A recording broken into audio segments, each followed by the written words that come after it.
we have another big announcement this year, or today, that Major League Baseball has announced their schedule for all 30 teams today, beginning, like we had talked about before, starts on July 24th. That seems to be remaining in place, despite the fact that we've had several positive COVID tests, including Salvador Perez getting the coronavirus. I haven't really heard any updates whether he's last I heard it sounded like he was okay, but ill or not, or when he might be back. That might affect the Royals' chances, especially early in the season. But I think they said they were doing another round of like full tests like this week also. So we'll have to see how that goes. Yeah. So, but the Royals' season's supposed to start on July 24th. 60 games. I think the first 3 games are going to start in Cleveland, then a 4-game series in Detroit. And it's like we were talking about a couple weeks ago. It's going to be 40 games against the AL Central and 20 games against the NL Central. No other teams outside of either Central Division until the playoffs, if the Royals make the playoffs. But I think, but not a balanced schedule against the National League teams for the Royals. Yeah, not quite a balanced schedule, which was because we had guessed 20 games against the National League. We thought, okay, 4 games against each of the 5 NL Central opponents. But it turns out there are going to be 6 games against the Cardinals, the natural rivals. Yeah, the natural rivals. So I assume this is probably what's going to happen for the other teams as well. This 3-game series at home, a 3-game series away, and then there are 2 teams I think that the Royals are playing 4 games against. I think they're playing 4 games against the Cubs and 4 games against the Reds. So I think those are two at home, 2 on the road, and then I think there's a 3-game series against the Brewers and another 3-game series against the Pirates. I think it's at the Brewers, home against the Pirates. And so, yeah, it's going to be, of those 20 games, there'll be 6 Cardinals, 4 Reds, 4 Cubs. That's 14. And then the remaining 6 games split between the Pirates and the Brewers. So the Royals' home opener then, not that it really matters for fans anyway, ends up being July 31st against the White Sox. You think they're going to put the bunting out on their for the home opener? I don't know. I don't know. And festoon the balconies like they usually do with the red, white, and blue. I don't know. The pageantry. Are they going to have to tell people they can't tailgate there? Or are they going to let people tailgate but not come into the stadium? Or what? I don't know. I would guess they'd shut the parking lot. You would think that they would, but I don't know. It's still outside, so. Yeah, it's still outside. Little stadium's outside too. Yeah. So why you would think, well, why maybe have a few thousand people, but who knows what's going to happen by July 31st, which is the home opener against the White Sox, I think, right? Right, correct. Yeah, so it's who knows? It's only 25 days away, but it's not far. Yeah. It seems like a lifetime away, given what's happened so far. 9 of the first 12 games are on the road. 9 of the first 12 on the road. Which they may be starting in a bit of a hole if they. It could be, yeah. If they happen to have a good start, though, if they finish, they finish with their last 7 at home, 3 against the Cardinals, 4 against the Tigers, and so maybe and then looking back a little bit further, still the series before that's against the Brewers, and the Royals tend to do well against the National League and pretty much the entirety of interleague. Yeah.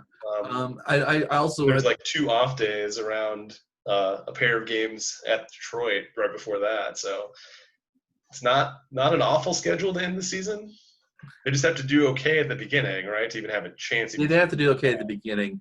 What I read somewhere, maybe it was on Royals Review, the Royals have the 4th easiest beginning of their schedule through August 6th of any team.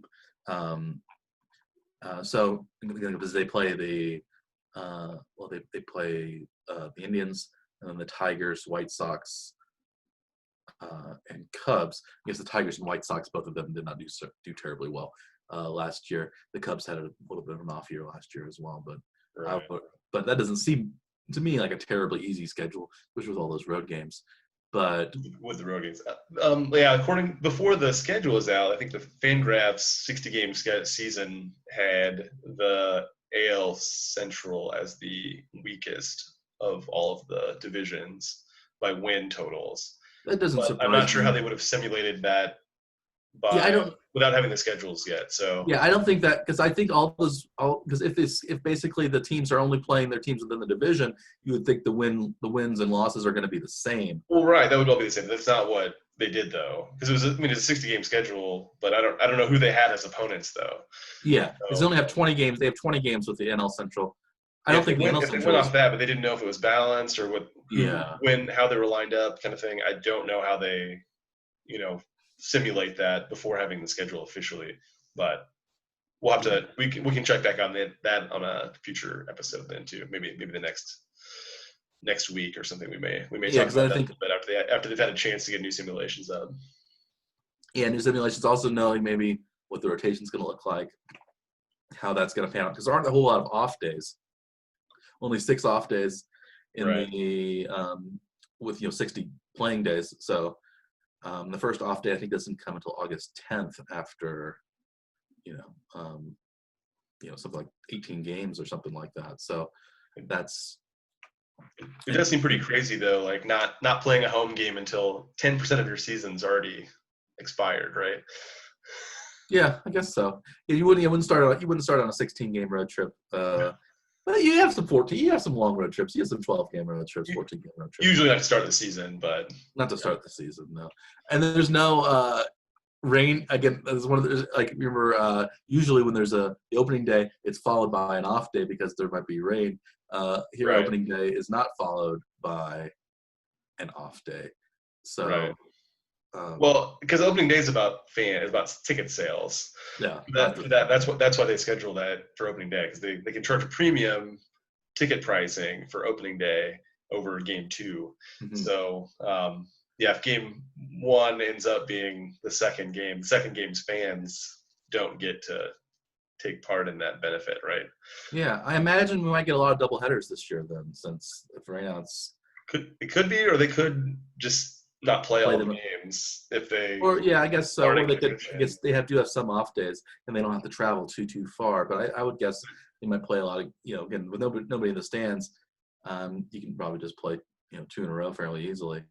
Especially because the distances aren't nearly as far for travel for this season as they are in typical seasons too. Is it? No That's true. road trip to the coasts. Yeah, I think Detroit's the furthest it would go, right? I think Cleveland. Is Cleveland further than Detroit? Yeah, I think so. Cleveland. Let's get out the old Google Maps. How about that? Which one are you doing? I'll do the other one. I'll do Cleveland. You do Detroit. All right. From Kauffman Stadium.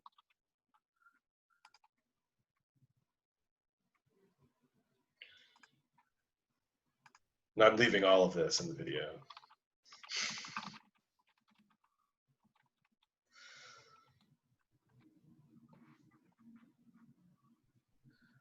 So Kauffman Stadium to Progressive Field. The driving directions anyway. It's 791 miles is the shortest drive to Progressive. What is it to Detroit? From Kauffman to Comerica Park, or whatever it's called now. Is 764 miles, 11 and a half hours. Yeah, Cleveland is 791, 1151. So very close. A little bit farther, yeah. Because we don't play at Pittsburgh this year. Pittsburgh might be a little bit farther than that. What's you said 791? 791. Wow. All right. What's Minnesota? Yeah. What? Minnesota's only like 6 hours. Yeah, it's not as far. Chicago's like 7 or 8. Milwaukee's Field is hour and a half past Chicago. Target Field is only 6.5 hours, 439 miles. I've done that drive before. Yeah.